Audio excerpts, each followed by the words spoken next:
Welcome back mga soy. Grabe talaga dito sa Amerika. Tignan nyo naman, ang gaganda pa ng mga tinapon nila mga soy, oh. Mga car seat, stroller. Ayan, oh, may mga laruan. Grabe, diba? Tapos meron ding ayan, sofa. Leather pa yan, ayan, oh. Maayos-ayos pa, konting linis lang yan mga soy. Ayan, pwedeng pulutin yan mga soy. Ayan, basta yung mga nasa basurahan, pwede yan. May napulot nga akong TV eh. Ayan, dalawa pa yung napulot kong TV. Tapos meron ding patungan ng TV.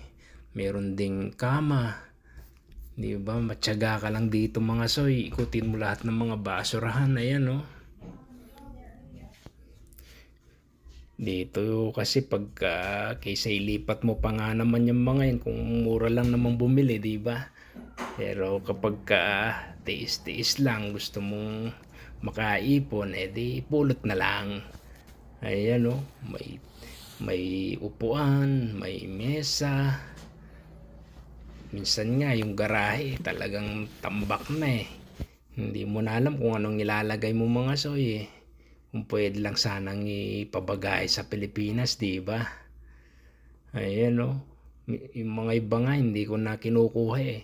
Hinahayaan ko na lang din para kapag yung mga ibang may kailangan, pwede rin nilang kunin.